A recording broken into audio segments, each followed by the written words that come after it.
Hi friends, Baakiyalakshmi serial இனி வரப்போகிற எபிசோட்ஸ்க்கான promo தான் இந்த வீடியோவில் பார்க்க போகிறோம். வாங்க ஃப்ரெண்ட்ஸ் பார்க்கலாம். அதாவதுட்டு இப்போ வந்துட்டு பார்க்கிங்கன்னா ஹோட்டலில் பாக்கியா வந்துட்டு அந்த ஹோட்டல் மேனேஜர்கிட்ட வந்து சொல்கிறாங்க, இந்த மாதிரி ஏரியா கவுன்சிலர் நைட்டு வந்து பிரச்சனை பண்ணுறாரு, தகராறு பண்ணுறாரு, குடிக்கிறாரு, இதெல்லாம் சரியில்லை, நீங்கள் அவங்கக்கிட்ட சொல்லி வைங்க அப்படின்னு சொல்கிறாங்க. என்னம்மா என்ன சொல்கிறீங்க? நான் உங்ககிட்ட ஹோட்டலில் ஒப்படைச்சிட்டேன், இதுக்கு மேலே நீங்களாச்சு அவராச்சு என்னெல்லாம் எதுவும் அவர்கிட்ட போய் பேச சொல்லாதீங்க, அவனை எதிர்த்து நிற்கிற தைரியம் எனக்கு இல்லை அப்படின்னு சொல்லிடுறாங்க. என்ன சார் கொஞ்சம் கூட இப்படி பொறுப்பே இல்லாமல் பேசினா எப்படி அப்படின்னு அவர் சொல்கிறாரு. ஆமாம்மா, அவர்கிட்டலாம் போய் நாம் வந்து பேச முடியாது, அந்த ஆள் வந்து சரியில்லை அப்படின்னு அவர் சொல்லிட்டா அங்கேருந்து கிளம்பிடுறாரு. உடனே செல்வியுமே பாக்கியாவுமே இருந்துட்டு என்ன பண்ணுறதுக்கா, என்னக்கா இந்த ஆள் இப்படி சொல்லிட்டு போகிறாரு, நான் அப்போவே வேணான்னு சொன்னேன், நீ கேட்டியாக்கா அப்படின்னு சொல்கிறாங்க.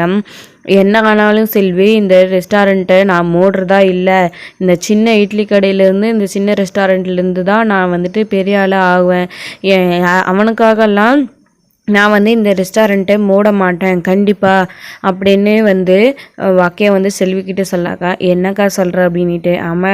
ஆமாம் பாக்கியா, ஆமாம் செல்வி, நான் வந்துட்டு இதெல்லாம் கண்டிப்பாக மூட போகிறதில்ல, நம்மளை நம்பி இருக்கிறவங்களுக்கு நாம் இன்னும் மேலும் மேலும் வளர்ந்து அவங்களுக்கு வேலை போட்டு கொடுக்கணும், எப்படியாச்சு அந்த ஆளையும் சமாளித்து நான் இந்த ரெஸ்டாரண்ட்டை நடத்துவேன், அந்த சுதாகர்கிட்டேருந்து இப்போ இந்த அளவுக்கு வந்திருக்கேன், அவனை எதிர்த்து இவனை என்னால் எதிர்க்க முடியாதா, அதெல்லாம் பார்த்துக்கலாம் செல்வி, நீ போய் வேலையை பாரு, நீ கஸ்டமரை கவனி அப்படின்னு சொல்கிறாங்க பாக்கியா. உடனேவே இருந்துட்டு அமிர்தாவுக்கு கால் பண்ணுறாங்க. அங்கே வந்து பார்த்திங்கன்னா அமிர்தா ஒரு மாதிரியாக பேசுகிறாங்க. என்னாச்சு அமிர்தா, எதுக்காக இப்படி ஒரு மாதிரியாக இருக்கிற, என்னமோ ஏதாவது பிரச்சனையா அப்படின்னு கேட்குறாங்க. இல்லைம்மா அதெல்லாம் ஒன்றும் இல்லை அப்படின்னு அமிர்தா சொல்கிறாங்க. உன் வயசை கேட்டாவே தெரியுது உனக்கு ஏதோ ப்ராப்ளம்னு சொல்லிட்டு, என்னன்னு சொல்லு, என்கிட்ட எதுவும் மறைக்காத அப்படின்னு சொல்கிறாங்க. உடனேவும் அமிர்தாவும் நடந்த விஷயங்களை சொல்லிடுறாங்க. பாட்டி என் மேலே கோவப்பட்டுட்டே இருக்காங்கம்மா, நான் நல்லா தான் சமைச்சேன், ஆனால் என் சமையல் வந்து சரியில்லைன்னு சொல்லிட்டு பாட்டி வந்து திட்டுறாங்க, எனக்கு ரொம்ப மனசுக்கு கஷ்டமாக இருக்குது அப்படின்னு சொல்கிறாங்க. எதுக்காக இந்த அத்தை இப்படி பண்ணுறாங்க, எல்லாம் என் மேலே இருக்கிற கோவத்தில் தான் உன்னை அப்படியெல்லாம் பேசுவாங்க, நீ எதுவும் இது பண்ணிக்காத, நான் வந்துட்டு அத்தைக்கிட்ட பேசுகிறேன் சரியா, நீ பாப்பாங்களை பார்த்துன்னு இரு அமிர்தா, நான் வரேன் ஓகேவா அப்படின்னு சொல்கிறாங்க. உடனேவும் அந்த பக்கம் வந்து பார்த்திங்கன்னா அதுக்கு தகுந்த மாதிரியே பாக்கியா கால் பண்ணி கட் பண்ணதுக்கப்புறம் வந்து பார்த்திங்கன்னா ஈஸ்வரி வந்து வராங்க. வந்ததுமே அமிர்தாவை கண்டபடி திட்ட ஆரம்பிக்கிறாங்க. அதாவது பாக்கியா மேலே இருக்கிற கோவத்தில் தான் அவங்க அமிர்தாவை வந்து பிடிச்சி திட்டிட்டு கத்திட்டு இருக்காங்க. என்ன உன் அத்தைக்காரியா, அவளுக்கு ஃபோன் போட்டு இங்கே வரவை, முதல்ல யார் மதியத்துக்கு நைட்டுக்கு எல்லாம் சமைப்பாங்களாம், இப்படி விட்டுட்டு போயிட்டா, நீ சமைக்கிற சாப்பாடு எனக்கு கொஞ்சம் கூட சரியில்லை, அதை சாப்பிட்டு எனக்கு கொலஸ்ட்ரால் தான் வரும், நீ ஃபோன் பண்ணி வர செல் அப்படின்னு சொல்கிறாங்க. உடனேவும் அமிர்தாவும் இருந்து கால் பண்ணி, நீங்கள் வீட்டுக்கு வரீங்களா, அத்தை உங்களை வர சொல்கிறாங்க அப்படின்னு சொல்கிறாங்க. என்னாச்சு, திரும்பவும் ஏதாவது பிரச்சனை பண்ணுறாங்களா அப்படின்னு சொல்லிட்டு, அதெல்லாம் இல்லைம்மா அப்படின்னு சொல்கிறாங்க. நீங்கள் வீட்டுக்கு வாங்க, அத்தை வர பாட்டி வர சொல்கிறாங்க அப்படின்னு சொல்கிறாங்க. சரி ஓகே நான் வரேன் அப்படின்னு சொல்கிறாங்க. அதுக்கப்புறம் பாக்கியாவுமே வீட்டுக்கு கிளம்பி வந்துடுறாங்க. எல்லாருமே என்ன பிரச்சனை அமிர்தா அப்படின்னு கேட்டுட்ருக்காங்க. அதெல்லாம் ஒன்றும் இல்லைங்க அப்படின்னு சொல்லிட்டுருக்காங்க. உடனே பாக்கியா வந்ததுமே ஆமாம் பாட்டி ஈஸ்வரி பிடிச்சி திட்ட ஆரம்பிச்சிடுறாங்க.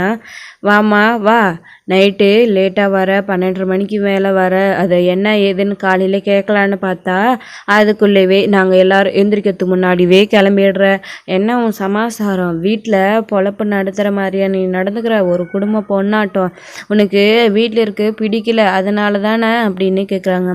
ஆமாம் அத்தை, நீங்கள் சொல்கிறது சரிதான், ரொம்ப வருஷமாக நான் எல்லாரோடைய கையை எதிர்பார்த்து நின்றுட்டு இருந்தேன், அது எல்லாத்தையும் தாண்டி கடந்த 7 வருஷமாக நான் என்னுடைய உழைப்பை நம்பி தான் இருந்தேன், என்னோட சம்பாதியத்தில் நான் குடும்பத்தை பார்த்துக்கிட்டு இருந்தேன், திடீர்னு எல்லாத்தையும் ஒரு நாள் விட்டுட்டு அடுத்தவங்க கையை திரும்பவும் எதிர்பார்த்து நிற்கணும் அப்படின்னா என்னால் முடியாதத்தை, இந்த வயசில் உங்களுக்கு என்ன அட்வைஸ் பண்ண வச்சிடாதீங்க, அதுவும் என் பையன் முன்னாடி, எதுக்காக அத்தை நீங்கள் இப்படியெல்லாம் பண்ணுறீங்க, புரிஞ்சுக்கோங்க, என்னோட வீட்டிலலாம் இருக்க முடியாது, நான் கண்டிப்பாக இந்த ஹோட்டலை நடத்தியே தீர்வேன் ரெஸ்டாரண்ட்டு அப்படின்னு பாக்கியா சொல்கிறாங்க. உடனே ஈஸ்வரிக்கு பயங்கர கோவம் வந்துடுது. என்ன பாக்கியா, என்ன என்னவே எதிர்த்து பேசுறியா நீ? நான் சொல்கிறத எதுவுமே கேட்கக்கூடாதுன்னு முடிவில் இருக்கியா?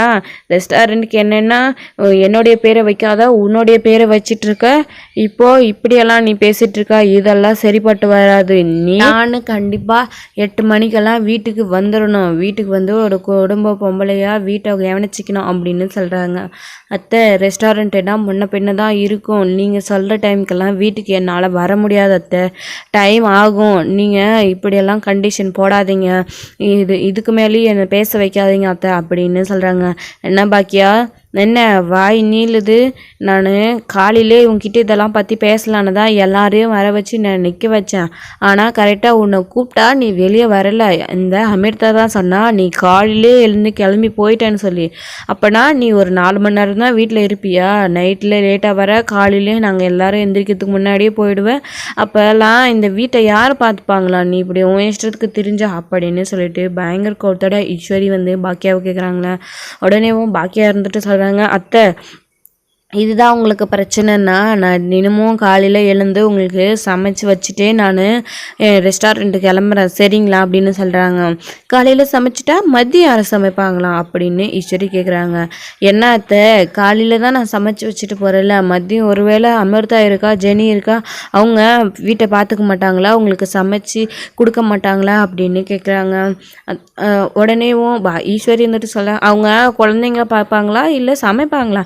அதை மட்டும் இல்லை, அவங்க சமைக்கிறதெல்லாம் எனக்கு பிடிக்கல. இத்தனை நாளாக உன்னோடைய சமையலை சாப்பிட்டு பழகிடுச்சு. இப்போ அவங்க சமையலை சாப்பிட்டா எனக்கு பிடிக்கல. நீ தான் வீட்டில் சமைக்கணும் அப்படின்னு சொல்லிட்டு ஈஸ்வரி வந்து பார்த்திங்களா பாக்கியாவுக்கு அப்படியே பயங்கர ஒரு அடி மேலே அடியாக கொடுத்துட்ருக்காங்க. ஏன்னா வந்து பாக்கியா திறந்த ரெஸ்டாரண்ட்டு அவங்க நடந்துக்கிற விதமும் சம்மந்திக்கிட்ட பேசுகிற விதமும் ஈஸ்வரிக்கு வந்து பிடிக்கல. அதனால பாக்கியாவை கண்ட மெனிக்கு அவங்களுக்கு வாய்க்கு வந்ததெல்லாம் வந்து பார்த்து திட்டிகிட்ருக்காங்க. உடனேவும் அந்த சமயத்தில் நம்ம கோபியுமே வந்து வராங்க. கோபி வந்ததுமே, ஏம்மா நீங்கள் பேசுனது எல்லாமே நான் கேட்டுட்டு தான் இருக்கேன், அவளுக்கு பிடிச்சது ஏதோ பண்ணிட்டு போகிறேன், விடேம்மா, உனக்கு நான் எத்தனை வாட்டிம்மா சொல்கிறது?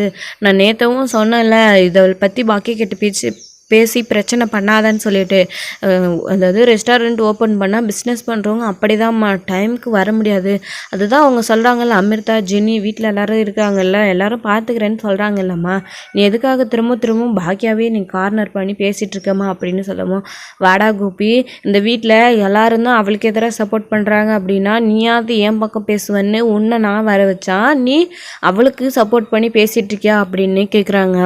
அப்படியெல்லாம் எதுவும் இல்லைம்மா, நீங்கள் புரிஞ்சுக்கோங்கம்மா சூழ்நிலை என்ன அப்படின்றத, நீங்கள் பாக்கியாவே கார்னர் பண்ணி இப்படியெல்லாம் பேசுறது ரொம்ப தப்புமா அப்படின்னு சொல்கிறாங்க. அதெல்லாம் எனக்கு தெரியாது, நான் சொன்னது தான், நீங்கள் என்ன பண்ணுவீங்களோ ஏது பண்ணுவீங்களோ தெரியாது. பாக்கியா நாளைக்கு இருந்து அவள் தான் எனக்கு சமைச்சு கொடுக்கணும், இத்தனை நாள் எப்படி இருந்தாலும் அப்படி தான் இருக்கணும், அதை விட்டுட்டு நினச்ச நேரத்துக்கு வர்றதும் போகிறதும் இருக்க முடியாது அப்படின்னு ஈஸ்வரி பயங்கர கோவத்தோடு சொல்லிட்டு கிளம்பிடுறாங்க. உடனே கோபியுமே இருந்துட்டு பாக்கியா கிட்ட சொல்கிறாங்க, பாக்கியா நீ இதை பற்றியெல்லாம் பெருசாக எதுவும் எடுத்துக்காத, அத்தையை பற்றி தான் உனக்கு தெரியும் இல்லை, அவங்க ஏதோ ஒரு சின்ன கோவத்தில் மேலே இருக்கிற இதில் அப்படி சொல்லி பேசிட்டு போகிறாங்க, நீ அதெல்லாம் இன்னும் பிரச்சனை பண்ணிக்காத, அதுதான் அவங்க இருக்கிறாங்கல்ல, அவங்க 2 பேரும் பார்த்துப்பாங்க, அமிர்தாவும் ஜெனியும், நீ உன் வேலையை வேறு பிஸ்னஸில் கண்டிப்பாக நீ பெரிய ஆளாக வருவ அப்படின்னு சொல்லிட்டு பாக்கியா கிட்ட கோபி வந்து சொல்லிட்டு போயிடுறாங்க. பாக்கியா இருந்துட்டு மனசுக்குள்ள நினைக்கிறாங்க, நம்ம ரெஸ்டாரண்ட் ஓப்பனிக்கும் அவரை கூப்பிடல, அவரை டிவோர்ஸும் பண்ணிட்டோம், ஆனால் அவர் எல்லாம் முடிஞ்சதுக்கப்புறம் இப்போ நம்ம மேலே பாசமாக இருக்கிறாங்க, அக்கறை எழுதுகிறாங்களே அப்படின்னு சொல்லிட்டு பாக்கியா வந்து யோசிச்சுட்ருக்காங்க. ஜெனியும் அமிர்தாவுமே எழிலுமே வந்துட்டு பாக்கியா கிட்ட, அத்தை என்ன யோசிக்கிறீங்க, இதெல்லாம் எதுவும் பிரச்சனை நீங்கள் ஃபீல் பண்ணிக்காதீங்க, பார்த்துக்கலாம் விடுங்க அப்படின்னு சொல்லிட்டுருக்காங்க. உடனேவும் பாக்கியாவும் இருந்துட்டு, நாளையிலேருந்து நான் காலையில் மதியத்துக்கு எல்லாமே சமைச்சு வீட்டில் வச்சுட்டு போயிடுறேன், நீங்கள் அதை அத்தைக்கிட்ட எடுத்து மட்டும் அவங்களுக்கு டைமுக்கு கொடுத்துருங்க சரிங்களா, எனக்கு அந்த ரெஸ்டாரண்ட்டும் முக்கியம், நான் அதையும் கொஞ்சம் கொஞ்சமாக முன்னேற்றணும் சரிங்களா, எனக்கு தலைவலிக்குது, நான் ரூமுக்கு போகிறேன் அப்படின்னு சொல்லிட்டு பாக்கியா போயிடுறாங்க. இந்த பக்கம் அமிர்தா வந்து அப்படியே கண் கலங்கி ஒரு மாதிரி நின்றுட்டுருக்காங்க. உடனே இலையில் இருந்துட்டு அவங்கள சமாதானப்படுத்துகிறாங்க.